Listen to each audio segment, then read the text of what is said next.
Eh bien, bonjour à tous. Je vais d'abord me représenter pour ceux qui ne me connaissent pas. Donc, je suis un ex-ingénieur en restauration hospitalière qui a passé sa carrière dans les hôpitaux et qui a géré la restauration et aussi la restauration des EHPAD, puisque dans mon dernier établissement, il y avait exactement 500 lits d'EHPAD sur 2000 lits. D'accord. Aujourd'hui, je suis chargé de mission pour trois ministères, ministère de la Santé, Agriculture et ministère de la Transition écologique, dans le cadre d'une mission nationale, dont la mise en place d'un menu à trois composants pour des EHPAD, la mise en place d'un restaurant ouvert pour des patients qui sont autonomes et qui pourraient sortir de leur chambre pour aller déjeuner dans un restaurant, la mise en place d'une nouvelle hôtellerie pour des patients en soins palliatifs avec un nouveau menu, la mise en place d'un nouveau menu pour des personnes qui ont des problèmes cognitifs ou en service d'Alzheimer avec un menu manger main, un panier repas pour des gens qui quittent l'établissement à 11 heures afin de partir à 11 heures et arriver à lisser les sorties des patients avant qu'ils sortaient l'après-midi, qui sortiraient plus tôt le matin, d'accord, pour libérer des lits, et puis la mise en place de cartes restauration pour des patients qui viennent en ambulatoire quelques heures, ou en hôpital de jour, ou aux urgences qui passent quelques heures, pour éviter de leur proposer des plateaux repas. Alors, ça ne veut pas dire que les expérimentations qu'on propose, aucun établissement en France n'a déjà réfléchi. Là, on est en train de remettre, en fin de compte, des projets, des expérimentations qui sortiront à la fin de l'année vers un guide méthodologique pour donner, en fin de compte, l'envie aux établissements de santé de choisir une expérimentation ou une autre pour la mettre en place dans son propre établissement. Si, par exemple, vous souhaitez, dans un EHPAD, mettre en place le menu à trois composants, eh bien, vous aurez le guide méthodologique qui vous donnera le déroulement pour atteindre l'objectif, et vous aurez aussi les outils et les interviews des établissements pilotes. Voilà pour présenter un peu le projet où lequel actuellement je suis missionné et qui est un projet passionnant. Donc, pour revenir à notre sujet de ce matin, lutter contre le gaspillage alimentaire, je vais vous présenter quelques actions de bon sens pour vous permettre peut-être de continuer à travailler en groupe projet.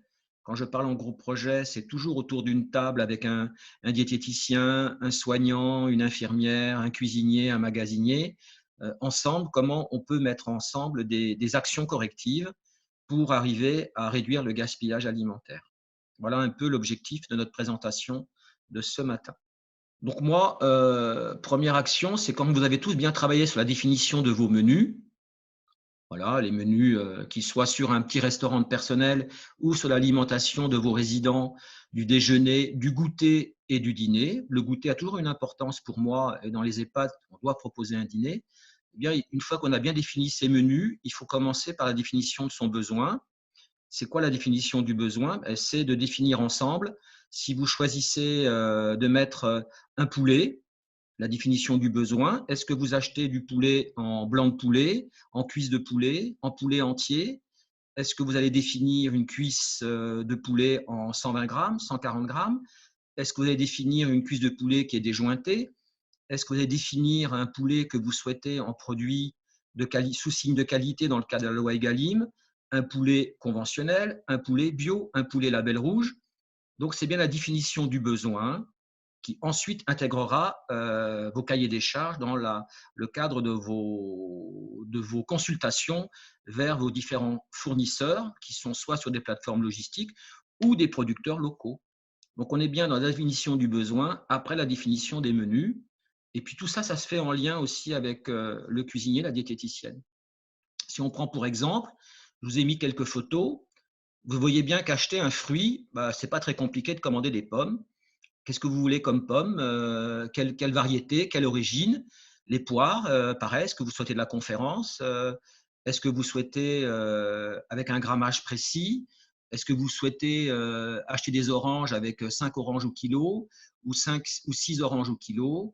Est-ce que vous souhaitez avoir un fruit en catégorie 1, étiquette verte? Est-ce que vous souhaitez un fruit comme l'été, peut-être des fraises en extra en étiquette rouge? Donc, c'est bien la définition du besoin. Si je passe à l'haricot vert, est-ce que vous souhaitez un haricot vert extra fin? Est-ce que vous souhaitez un haricot vert fin? Est-ce que vous souhaitez un haricot vert mange tout? Est-ce que vous le souhaitez en sac de 1 kg? Est-ce que vous le souhaitez en sac de 5 kg? Si vous passez au roquefort, est-ce que vous souhaitez ce produit sous signe de qualité avec une reconnaissance AOP? D'accord? Donc ça, c'est très important. La définition du besoin, c'est est-ce que vous souhaitez un roquefort en petite ration de 30 grammes? Est-ce que vous le souhaitez plutôt en pain avec 500 grammes ou 1 kg pour que vous puissiez le trancher vous-même? C'est bien la définition du besoin à l'achat. Et puis si on prend l'exemple de la compote, est-ce que vous souhaitez une compote conventionnelle? Est-ce que vous souhaitez une purée de pommes? Est-ce que vous souhaitez une compote avec un taux de brique, c'est-à-dire un taux de sucre? C'est à vous de définir aussi. Est-ce que vous le voulez en 90 grammes, en 100 grammes? Est-ce que vous voulez en bio? Voilà, à vous de définir dans l'achat l'ensemble de ces produits qui seront dans vos documents de consultation vers votre prestataire ou vers votre groupement d'achat, puisque parfois c'est au groupement d'achat qui va prendre en compte vos besoins, ou si vous avez un prestataire que vous avez un cahier des charges. Donc pareil, c'est de ne pas toujours laisser la main au prestataire, mais de bien définir vous-même la définition de vos besoins. Donc, si ensuite on reprend la continuité, agir sur l'achat. Donc là, je pense que je vous ai donné un peu des éléments très concrets, hein. Euh, c'est important si vous achetez 10 kilos de pommes, à vous de définir si vous voulez une Granny Smith, une Melrose, une Golden, et puis de travailler aussi sur la maturité des fruits. Quand vous commandez des fruits vers un fournisseur, je pense que la solution à lui donner, c'est je souhaite 10 kilos, par exemple cet été, de pêche, pêche blanche, de pêche catégorie B. Je souhaite cette pêche pour une consommation tel jour, une livraison tel jour, donc pour que le fournisseur puisse aussi réfléchir à la maturité du fruit lorsqu'il vous est livré. Allez aussi beaucoup plus loin dans la définition du jour de la consommation pour certains produits frais. Alors, parler des produits laitiers et DLC, ce n'est pas un problème, mais pour des fruits, je pense que dans une commande, il faut aussi dire quel sera le jour de consommation du volume de fruits par rapport au jour de livraison. Et ça veut dire que celui qui gère la commande, la préparation de vos besoins dans la plateforme saura que les quantités qu'il prépare, il pourra juger la maturité des fruits à livrer vers votre établissement. Donc la gestion des stocks, très important. La gestion des stocks, c'est aussi l'argent, c'est du fonds de roulement. Si vous avez un petit magasin, je pense que vous avez des commandes qui sont assez bien. Vous faites livrer par exemple du sucre. Bon, vous faites livrer du sucre pour le mois. Vous avez un petit magasin, peut-être que la livraison du sucre, elle sera faite en 2 fois. Donc, on fait toujours aussi la rotation des commandes en fonction de son volume de stock. Par contre, si vous avez des grands magasins, je ne vous conseille pas quand même de commander le sucre pour l'année. Parce que ça voudrait dire que ce produit qui peut se garder correctement pendant 1 an dans votre magasin, c'est aussi de l'argent qui va dormir et que ce n'est pas cet argent qui va vous servir à acheter tranquillement des produits tout au long de l'année. Donc attention dans la gestion des stocks du magasin, en fonction de vos surfaces, en fonction des rayonnages. Est-ce que c'est des rayonnages qui sont sur différents niveaux? Eh bien, vous faites la répartition de vos commandes. Ça me paraît important. Et 2, la dotation alimentaire dans les offices, c'est très important. Si vous avez des offices qui sont pour 30 lits, de bien définir aussi avec une livraison par semaine, en café, en thé, en chocolat, en épices. Dans mes constats et dans mes livraisons, j'ai souvent constaté des volumes de stock dans les offices trop importants. Le principal, c'est d'avoir ses besoins pour la semaine si la livraison a lieu toute la semaine. Alors parfois, on a aussi le magasinier aujourd'hui qui s'appelle faire la livraison vide-plein. Donc il vient avec un volume. Si la dotation dans la réserve est mis qu'il faut toutes les semaines 3 kilos de café, s'il fait le constat qu'il en reste 2, il rajoute 1 kilo de café moulu. Point. D'accord? C'est le magasinier qui fait le réapprovisionnement dans votre office, qui a été défini en amont entre le service de soins et le magasinier. Autant pour le thé que pour les biscottes, que voilà. Ça me paraît important. Ou c'est quelqu'un dans l'unité qui fait sa commande sur un document en sachant qu'il a une dotation à ne pas dépasser. Il sait que toutes les semaines, il lui faut 3 kilos de café. S'il en reste 2, il en commande 1 et il ne peut pas dépasser le 3 kilos dans le document qui a été élaboré entre le magasinier ou la direction ou le cuisinier, je ne sais pas, en fonction du groupe de travail. Très important, bonne gestion des magasins sur les volumes et les rotations avec les commandes, d'accord? pour avoir un fonds de roulement. Ce n'est pas la peine d'avoir des valeurs de stock qui dorment dans le magasin. Il vaut mieux servir de cet argent qui dort pour être dans le fonds de roulement pour ses commandes toutes les semaines et peut-être pouvoir faire livrer des produits sous signe de qualité. Que je rappelle, à partir de 2021, l'objectif, c'est d'avoir 20% de produits bio et 30% de produits sous signe de qualité, des produits AOP, des produits STG, des produits IGP, des produits HVE, des produits fermiers. Si vous souhaitez avoir des informations complémentaires, je pourrais les donner à vos différents référents qui pourront vous donner un dossier particulier sur l'achat en lien avec la loi Egalim. Et puis, deuxième action, les offices. Un office, c'est d'avoir des stocks dans l'office, mais pas plus qu'il en faut. D'accord? Ça, c'est comme les CNO dans un office, les compléments nutritionnels oraux qui viennent de la pharmacie. Eh bien, on doit l'avoir, soit ils sont livrés sur le plateau par la cuisine, soit ils sont mis à disposition dans l'office pour les diététiciennes et pour les infirmiers et pour les aides-soignants, mais de ne pas non plus avoir trop de valeur. Même si ces produits ont une DDM tout à fait longue, je pense que c'est important d'avoir une rotation correcte. Le principal, c'est d'avoir le besoin nécessaire pour vos résidents. Ce n'est pas d'avoir des stocks supérieurs à un niveau qui a été étudié entre vous, l'infirmier, l'aide-soignant, le cuisinier, le magasinier. Donc, deux actions de regard à faire. La gestion des stocks au magasin, c'est la cuisine. La gestion des stocks à l'office, c'est un travail de groupe. Donc ça me paraît important d'avoir les quantités au plus juste entre la salle à manger, quand vous avez souvent en EHPAD un plat qui arrive en salle à manger pour le service à l'assiette, ou le plateau qui est fait aussi en cuisine, ça peut arriver pour le soir, souvent c'est des dîners en chambre. Voilà, donc on a deux actions, soit le plat de service qui est en salle à manger, on va portionner à l'assiette, soit on a le plateau qui est fait directement en commande par les diététiciens ou les soignants à la cuisine, où là, ils font les plateaux à l'avance qui ensuite seront distribués par les soignants dans les différentes chambres. Donc là, comment on peut arriver aussi à réfléchir en amont pour éviter le gaspillage? Là, par exemple, je vous ai mis un service sans plat qui était dernièrement dans un hôpital il y a 15 jours, ou dans une EHPAD le soir, malheureusement. Le constat a été qu'on avait livré pour 80 personnes un volume de charcuterie. Et comme les échanges que j'ai eus avec les soignants, ils m'ont dit, ben oui, mais tous les soirs, c'est vrai qu'on a largement la quantité qu'il faut, mais tous les soirs, malheureusement, en fonction de la situation de monsieur, madame Dupont, voilà, bah, parfois ils veulent bien manger, parfois un peu moins. Donc c'est vrai qu'on a souvent un peu trop. Et on voit bien sur les yaourts qui étaient mis en livraison pour les 30, ben, le soir, malheureusement, certains n'en voulaient pas ou ils n'étaient pas capables de pouvoir consommer ce yaourt fermier. Et puis le pain, voilà ce qui restait en fin de service. Alors moi, ce que je propose souvent, c'est de réfléchir en groupe entre le soignant, le diététicien et le cuisinier, de se dire, voilà, sur une vingtaine de jours, est-ce qu'on va peut-être réduire de 10% le volume en livraison? Voilà, au lieu d'avoir pour 80 ou pour 30 dans l'unité, on va peut-être faire pour 25 et puis on va voir si le lendemain, avec 25 en volume, on a réussi correctement à nourrir l'ensemble des résidents en fonction de leur appétit du soir. Et là, ils m'ont dit, bah oui, mais ce jour-là aussi, on avait une animation l'après-midi et qui fait qu'ils sont rentrés assez tard dans les chambres et que malheureusement, peut-être qu'on aurait dû avoir un lien avec la cuisine pour leur demander de livrer un peu moins. Ça ne veut pas dire qu'il ne faut pas donner l'apport nutritionnel, ça ne veut pas dire qu'il ne faut pas donner la quantité, mais il faut quand même à un moment donné se dire, si tous les soirs, on a à peu près sur 30 patients, une moyenne du 5, 6, 10 personnes qui malheureusement ne peuvent pas consommer le volume qui leur a été proposé, je pense que l'action de bon sens, c'est de ne pas livrer un volume trop important dans l'office.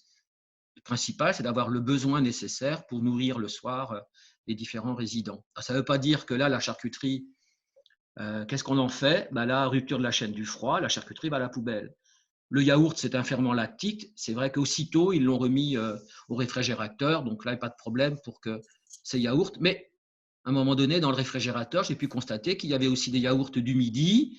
Il y avait des produits des jours précédents. C'est fait qu'à un moment donné, ça fait aussi beaucoup de volume dans le réfrigérateur, des excédents des repas précédents. Donc à un moment donné, il faut se poser la question, qu'est-ce que l'on fait aussi de tous ces volumes dans le petit réfrigérateur, dans la petite. Souvent, c'est des réfrigérateurs ventilés avec des portes vitrées. Donc, c'est vrai qu'aujourd'hui, on peut constater à travers la porte vitrée les volumes de stockage. Donc, il y a peut-être une réflexion à faire aussi en interne pour réduire le gaspillage. Là, on voit bien un plateau. Je trouve qu'il est très bien sûr, que tout le monde a bien travaillé. La petite salade, le dessert, OK. Mais bon, est-ce que ce volume-là, quand il est posé dans la chambre, quand c'est une livraison en chambre, est-ce que tout ce volume est bien consommé? Donc peut-être travailler plus souvent aussi en lien avec les demi-portions. Voilà. Donc très bien présenté, hein, il n'y a pas de difficulté. On a les bons apports, on a des bons produits, la cuisine a bien travaillé.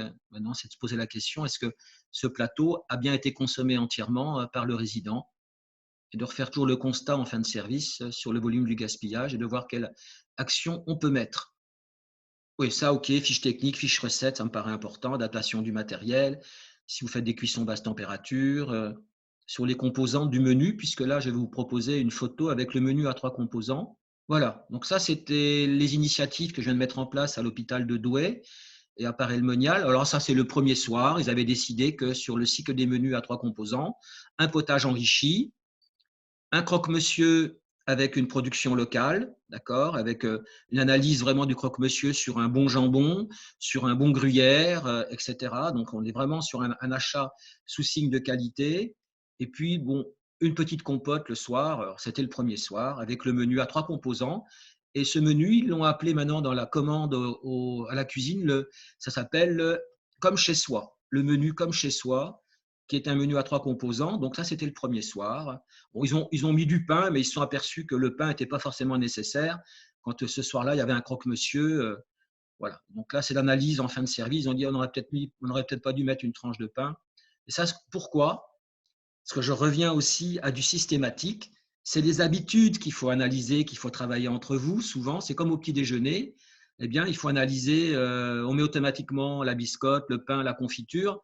Bon, il y a un peu de travail à faire entre les besoins du résident, le moment, il a envie de manger, il mange moins bien, il y a une animation l'après-midi. C'est un peu casser le rôle systématique du service du repas. Et c'est vrai que lorsqu'on fait un peu plus attention, ça peut agir sur la réduction du gaspillage. Donc, potage enrichi, potage maison, ça c'est important. Et puis à la fin, il y a une question qui est posée et qui est assez intéressante, dont certains établissements ou des EHPAD ont pris des initiatives qui doivent être dans le bon sens.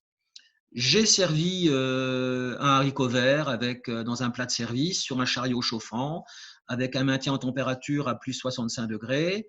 Malheureusement, il me reste 1 kilo d'haricots verts dans le plat. Qu'est-ce que j'en fais? S'il n'y a pas de rupture de la chaîne du froid, moi je vous propose que le haricot vert revienne en cuisine. S'il y a une petite cellule de refroidissement, on refroidit son haricot vert dans le respect de la réglementation, d'accord, en dessous des 10 degrés, ok, pas de difficulté, en cellule. Et ensuite, dans les 24 heures, le haricot vert est repris et ils l'ont intégré dans un potage. Ça, c'est du bon sens. Maintenant, si le haricot vert a eu une rupture de chaîne du chêne du chaud, il n'est pas question de le remettre en cellule de refroidissement et de le remettre dans le potage. Toujours dans le respect de la réglementation de la chaîne du chaud ou de la chaîne du froid. Si dans la chaîne du froid, sur le petit chariot, il y a des produits il n'y a pas eu de rupture de la chaîne du froid. Je prends l'exemple sur un riz au lait maison, une semoule au lait maison. Il n'est pas question non plus de jeter cette petite coupelle individuelle. Il suffit de la ramener à la cuisine et peut-être de la redonner au goûter l'après-midi dans une distribution en salle à manger. De tout jeter sans se poser les bonnes questions, je pense que ce n'est pas forcément la meilleure solution. À chaque fois, respect de la chaîne du froid, respect de la chaîne du chaud, et que dans la chaîne du chaud, on réintègre un produit dans la cuisine, cellule de refroidissement, et ensuite consommation dans les 24 heures. Il ne faut pas aller plus loin. Et traçabilité, on trace toujours sur un document le produit qui est revenu, qui a été remis en cellule, qui est rentré en cellule à telle heure, sorti à telle heure, rentré à telle température, ressorti à telle température. Et toujours avoir une bonne traçabilité des produits qui sont soit cuisinés ou soit quand ils reviennent en cuisine et qu'ils ont été refroidis et remis dans une préparation. Voilà un peu ce que je peux vous dire ce matin sur quelques initiatives qu'il faut avoir dans la gestion de sa cuisine ou de son magasin ou à l'office ou en retour de produits vers la cuisine. Voilà, merci de votre attention et je suis prêt à répondre à vos questions. Moi, j'en ai une un petit peu générale. C'est Vas-y. pour toi, de ton expérience, quelle Mm. serait l'action la plus efficace pour lutter contre le gaspillage alimentaire en EHPAD? Un, c'est de constituer un groupe de travail, la première initiative. C'est toujours se mettre autour d'une table dans la définition de son menu, de son besoin, jamais, ou alors faire un travail personnel et le donner à relire à son collègue. Jamais envoyer un dossier sans avoir un avis partagé. C'est toujours très important. Moi, je me suis toujours pris cette philosophie dans ma carrière. Je fais un dossier, je le fais relire, soit même un service technique ou un regard extérieur à une secrétaire, peu importe. C'est toujours très important de donner à relire sa propre organisation parce qu'il y a quelqu'un qui va dire à un moment donné, ah, je n'ai pas compris, est-ce que tu peux refaire ta phrase? Ça va être mal perçu. Voilà. Donc, toujours très important, groupe de travail. Et remettre autour d'un groupe de travail parfois quelqu'un qui a un œil complètement extérieur, qui va être peut-être un résident parce qu'il est capable d'analyser, de discuter, ou le président des usagers, ou quand vous faites des réunions du conseil de vie sociale, un référent. Toujours, parfois on perd un peu de temps, mais c'est pas grave. Il vaut mieux perdre 3 jours, 8 jours sur un dossier. Vous serez toujours gagnant sur la durée ensuite. Donc, groupe de travail et échanger sur une problématique, c'est toujours très enrichissant. Et toujours avoir un chef de projet, c'est-à-dire quelqu'un qui, soit c'est le cuisinier qui prend en main, soit c'est la diététicienne ou la directrice, ou une animatrice, mais à un moment donné, c'est bien d'avoir un référent qui permet de mettre peut-être la synthèse avec un petit compte-rendu. Voilà. Partage, partage, partage. On a une question. On nous demande quels outils de communication conseillez-vous concernant les remontées du personnel en salle auprès de l'équipe cuisine? Alors souvent, moi j'ai constaté dans mes visites qu'il y avait souvent des cahiers de liaison, plus ou moins bien formalisés, c'est-à-dire qu'à un moment donné, je vous demande justement en groupe projet, c'est de vous mettre autour d'une table et de prendre une feuille et de créer un tableau, d'accord? Qu'est-ce que vous attendez dans ce cahier de liaison entre la salle à manger des soignants et la cuisine, où à un moment donné, bah, vous faites des tableaux à double entrée, hein, et puis tous les jours, vous mettez en haut le menu. Il a été apprécié, pas apprécié, mais qu'est-ce qui n'a pas été apprécié? C'est-à-dire, il va y avoir une petite matrice, une maquette. Si vous voulez des maquettes, j'en ai à votre disposition, mais en tout cas, de ne pas avoir un cahier de liaison un peu informel, où chacun met un peu ce qu'il veut. Voilà, il faut que ça soit structuré. Un document de liaison entre la salle à manger ou la distribution dans les chambres ou les actions avec l'animatrice et qui va retourner vers le groupe projet. Et toutes les semaines, peut-être, c'est de reprendre tous ensemble les remontées d'informations qui viennent soit des familles, soit des résidents, et de partager ensemble voilà, pour mettre des actions correctives. Et Une autre toujours le groupe. question. Pardon, oui. Non, non, Vas-y, le je vous en groupe, prie. toujours. Peut-être que ça va être la diététicienne qui va prendre en main une problématique, soit c'est le cuisinier sur la définition du besoin, parce que les fruits n'étaient pas mûrs, mais qu'est-ce qu'on peut faire pour que le fruit soit mûr si on n'a pas si on n'a pas une bonne communication, comme j'ai tout à l'heure, vers celui qui va livrer ou le producteur. Peut-être aller plus loin et lui dire quel est le jour de consommation. C'est ça les actions correctives, hein, quand vient un cahier de liaison. Voilà, c'est du bon sens, du bon sens. Une autre question. Est-ce que vous avez connaissance d'EHPAD qui revendiquent les excédents? Qui revendent, pardon. Qui À qui revendent des revendent. excédents. Alors d'abord, on n'a pas à revendre des excédents, puisque la loi aujourd'hui, normalement, mais elle ne vous concerne pas, parce que la loi aujourd'hui, je suis quand même assez bien placé, puisque j'étais un des premiers acteurs à travailler depuis 2013 sur les excédents de production. Alors, normalement, tout à chacun, s'il souhaite mettre un surplus de production à une association, il doit le mettre dans un cadre de la réglementation. Ce produit, je prends par exemple pour le dîner, vous avez servi les repas à 18 heures, vous avez servi les repas au déjeuner à 12 heures, vous estimez que ce volume de produit, il n'a pas eu de rupture de la chaîne du froid, il peut être mis à une association. Dans votre village, dans votre ville, d'abord, il faut travailler, c'est quelles sont les associations qui pourraient venir chercher ces surplus. Et les surplus, ils sont mis dans un cadre réglementaire aujourd'hui, d'accord? Donc, vous avez en lien aujourd'hui, sur le site du ministère de la DGAL, des conventions, des procédures. Et si vous en souhaitez, j'en ai aussi à votre disposition. Mais toujours, il n'est pas interdit de mettre à disposition d'une association des surplus de production. Il faut le faire dans un cadre aussi de maîtrise de la sécurité alimentaire. D'accord? La loi aujourd'hui, c'est 3000 repas jour.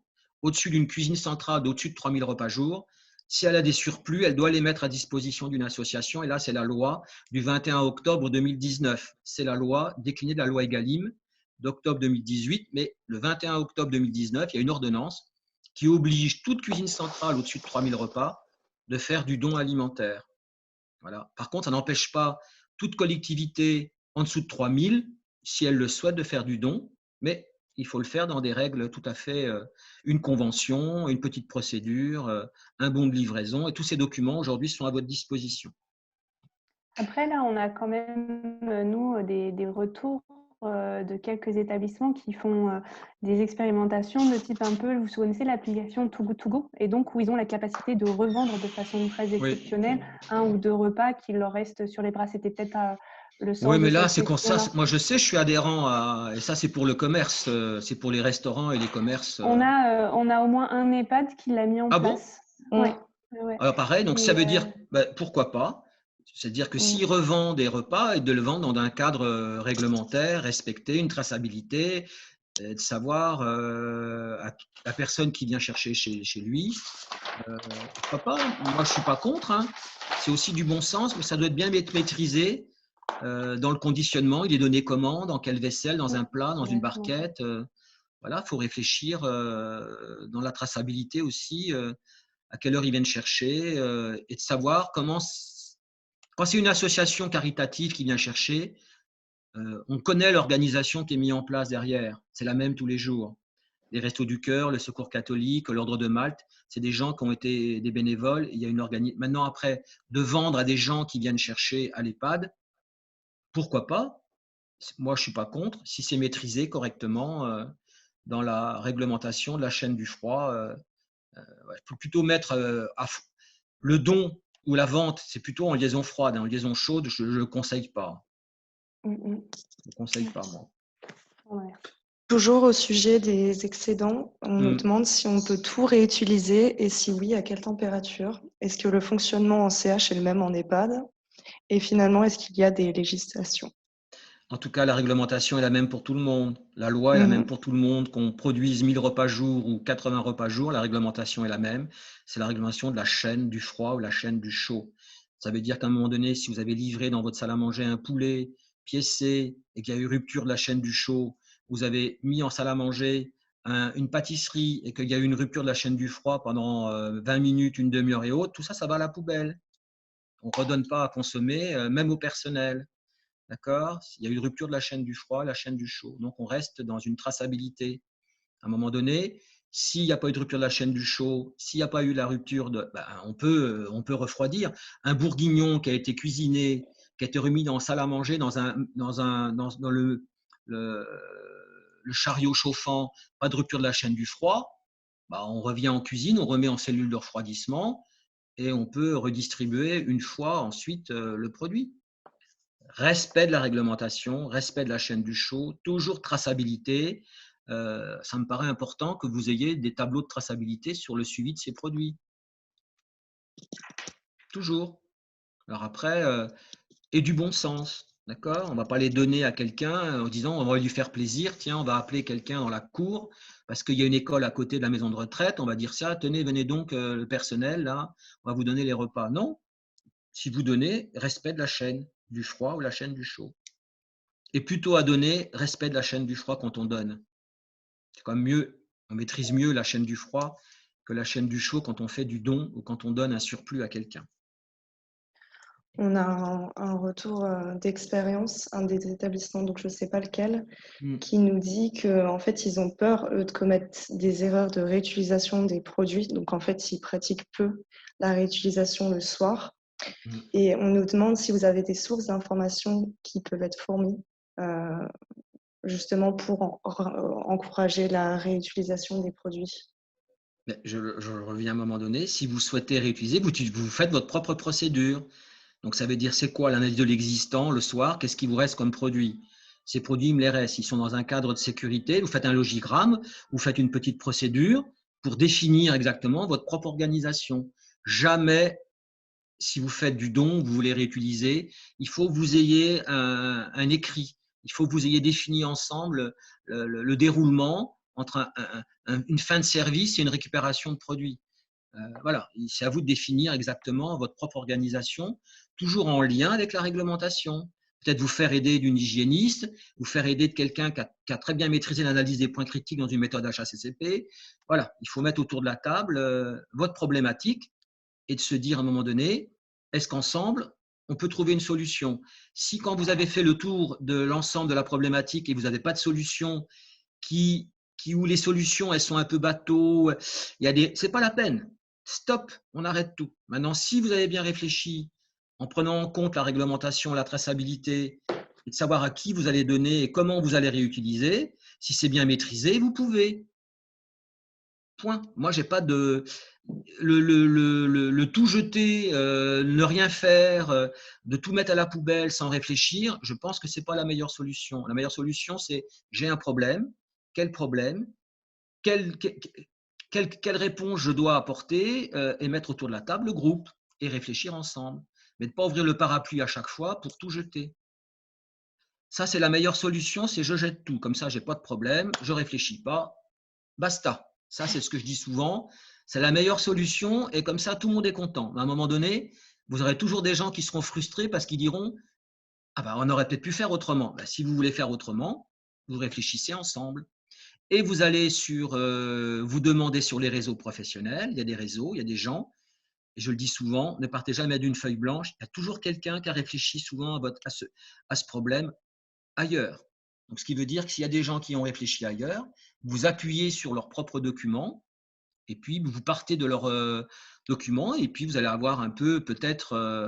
le copier-coller, ça ne marche pas. Le copier-coller, ce n'est pas forcément quelque chose qui fonctionne. Par contre, s'inspirer d'une procédure ou d'un logigramme, d'une méthode de d'autres établissements, peut-être que c'est déjà un bon départ pour vous aider à réfléchir en groupe. Une autre question, et après on va bientôt terminer. Je prends encore 2-3 questions. On nous demande pour les cuisines centrales, comment on peut anticiper et agir sur les commandes, surtout si ça fonctionne en J-2, J-3. Alors, c'est vrai que quand on est dans des grandes cuisines centrales, on a tous des logiciels de prise de commande avec des menus en cycle d'été, cycle d'hiver, des menus sur 3 semaines, sur 6 semaines. L'hôpital, c'est toujours un peu la même organisation avec des services qui sont sur l'orthopédie, la maternité, etc., etc., les EHPAD. Donc, on a un peu une photographie de l'existant. Les menus donc, on a un peu ça s'appelle aussi l'analyse de satisfaction des statistiques de commande. Donc, il faut réfléchir à tout ça. On a des outils. La diététicienne a des outils, le cuisinier a des outils, ils passent des commandes, ils ont des logiciels sur la gestion des stocks. Donc, quand on réfléchit sur tous les outils d'information mis à une disposition, à un moment donné, on arrive c'est sûr que lorsqu'on fait des relevés et qu'on s'aperçoit dans la production, on en a 5% de son volume de production en chambre froide, peut-être se poser la question, pourquoi tous les soirs, j'ai 5% de surplus de production? Donc, souvent, la meilleure solution, c'est un lit, un repas, un patient ou un résident. Ce n'est pas un repas avec un plateau livré et puis personne dans le lit. D'accord? Il y a des statistiques quand même, on sait. Hein. On sait que soit on est à 100%, les lits sont occupés dans une EHPAD, souvent 100% des lits sont occupés. Maintenant, dans un grand hôpital, il y a quand même une rotation entre les entrants, les sortants, il y a des mouvements. Donc ça, c'est des statistiques. Donc chacun doit travailler sur sa propre expertise. Le diététicien et puis les soignants. À un moment donné, quand un lit est libéré, il doit aussi être libéré dans le dossier de sortie. Si malheureusement on n'a pas fait la sortie du patient, parfois le logiciel il dit il est toujours présent, donc s'il n'y a pas eu de commande, par défaut il met un plateau. D'accord? Donc je pense qu'on a beaucoup d'outils à notre disposition. C'est comme la gestion des restaurants dans un grand hôpital. S'il y a 1000 clients tous les midis, il y a des rotations des cycles de menus, il y a des plats en popularité qui sont analysés, c'est mieux consommé. Et puis parfois, quand un plat n'est pas du tout consommé, il faut l'enlever. Après, il faut faire des actions correctives. Mais moi, je crois beaucoup toujours, avec les outils des systèmes d'information qui sont à notre disposition, d'avoir des indicateurs, des tableaux de bord. Moi, en tant que chef de service, j'ai toujours mes tableaux de bord et mes indicateurs. Et parfois, à mon bureau, quand l'ensemble des acteurs me donnait ses propres statistiques, quand on les mettait à plat les unes à côté des autres et que le groupe de travail se mettait à réfléchir ensemble, on trouvait ensemble des actions correctives. Point. Et pour moi, L'objectif, c'est toujours d'avoir le bon besoin pour notre patient, notre résident. C'est tout. C'est comme les stocks. C'est de ne pas avoir un excédent de stock dans l'unité de soins du moment que les gens ils ont ce qu'il faut. C'est pas la peine d'en avoir plus voilà, c'est tout. On revient souvent au groupe, au travail partagé, avec des groupes projets et des projets de service. Quand je parle d'un projet de service, si on définit ensemble que notre projet de service cette année, c'est la réduction du gaspillage alimentaire, eh bien, on travaille sur ce projet de service. Si notre projet de service cette année, c'est de dire il faut qu'on travaille sur l'amélioration de la définition du besoin et sur la mise en place de produits bio et sous signe de qualité, on travaille sur ce projet. Si le projet, c'est de travailler sur le cahier de liaison, eh bien, on travaille sur le cahier de liaison, comment ensemble, on a envie que le cahier de liaison fonctionne mieux entre la salle à manger, avec les soignants et la cuisine et diététiciens. Ça peut être l'animatrice, comment on souhaite que les animations soient plus connues en amont pour éviter le gaspillage en cuisine, parfois où les animations ne sont pas forcément bien transmises et qu'on a produit un repas alors qu'il y a eu une animation, ça fait partie du groupe de travail. Voilà. Et puis d'avoir des indicateurs, des tableaux de bord. Ça me paraît important. Alors, c'est vrai que c'est plus facile pour moi en étant ingénieur de restauration, en ayant autour de moi toute une équipe de gens. Quand on a un qualiticien, un informaticien, un chef de projet, c'est plus facile de partager avec. Et c'est beaucoup plus dur, je le reconnais, dans une EHPAD, parce que le cuisinier, malheureusement, on lui demande d'être autant le bon gestionnaire, le bon cuisinier, voilà, la bonne définition du besoin. Et puis dans l'unité de soins, eux, ce qu'ils veulent, c'est d'avoir toujours le bon plateau, le bon produit, qui soit à bonne température. Voilà, donc c'est pas évident hein, dans les petites structures, je le reconnais. Moi, j'accompagne 7 EHPAD en Sarthe. Eh bien, c'est beaucoup plus difficile d'atteindre les objectifs, mais on y arrive sur la durée. Il ne faut pas croire que lorsqu'on vous donne des informations, que tout va réussir lundi matin à 9 heures. Il faut se fixer des objectifs à court terme et à long terme. Parfois, en une semaine, on peut atteindre des objectifs parce qu'ils sont simples et qu'on a envie ensemble de l'atteindre. Puis parfois, on s'aperçoit que c'est beaucoup plus long et qu'il ne faut pas non plus lâcher l'objectif. Jamais lâcher l'objectif. Si l'objectif est la lutte contre le gaspillage, eh bien, il faut se dire parfois, peut-être qu'on y arrivera sur 1 an, sur 18 mois, mais ne jamais lâcher l'objectif et jamais lâcher la relation, la discussion, l'échange entre vous. Allez, j'ai une dernière question. Selon vous, quel serait le premier facteur d'échec ou de réussite d'un projet de lutte contre le gaspillage alimentaire en EHPAD? Le projet d'échec, c'est de ne rien faire. C'est de, comme on dit souvent, tourner les talons et puis c'est toujours la faute à l'autre. Et puis nous, on n'a pas les moyens. Et puis de toute façon, on n'y arrivera pas. Et puis de toute façon, on n'a pas d'argent. Et puis de toute façon, ça, c'est la fuite en avant. Ça, c'est l'échec total de ne pas vouloir se remettre en cause. Et la remise en cause, ça ne veut pas dire que lorsqu'on se remet en cause, qu'on est coupable. On n'a pas à être coupable. C'est qu'à un moment donné, quand on a fait la photo de l'existant et qu'on s'aperçoit tous les soirs, on a 3 pains en trop, et que le matin au petit déjeuner, on a 4 litres de lait en trop et qu'on a fait trop de café, ben c'est pas la faute au cuisinier. Non, on prend le problème et on y discute ensemble. D'accord. Donc la fuite en avant, elle ne doit pas exister.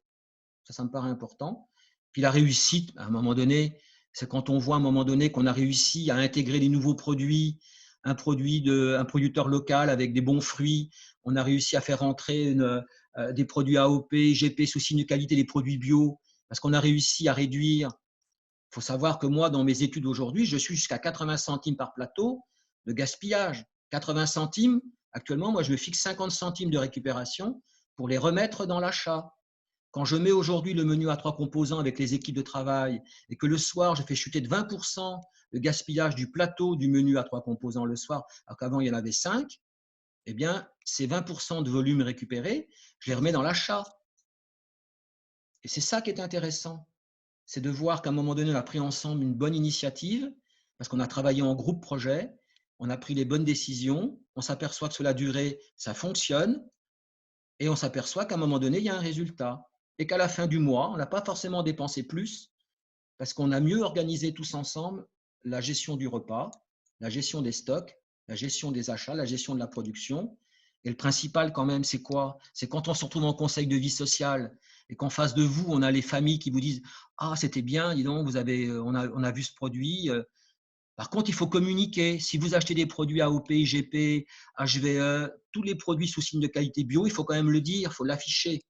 Et là, je pourrais vous donner prochainement à Marion, il n'y a pas de difficulté. Le programme que je suis en train de faire actuellement sur la formation, c'est comment communiquer ensuite les produits sous signe de qualité auprès de ses résidents et les familles.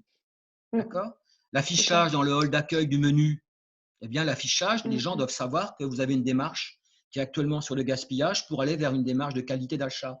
Quand vous avez l'affichage en salle à manger de vos menus, du déjeuner, du dîner qui est obligatoire affiché en salle à manger, c'est bien peut-être de y mettre à côté du terme culinaire que vous avez mis peut-être une saucisse de Toulouse, que c'est un produit reconnu en label rouge. Et ça, faut-il avoir les outils pour pouvoir communiquer? C'est ce que je suis en train de monter actuellement avec mes services pilotes. Quand on veut, je dis souvent, quand on veut, tout est possible. Merci. Bonne journée à vous tous. Oui, merci. Bonne journée à tous. Okay.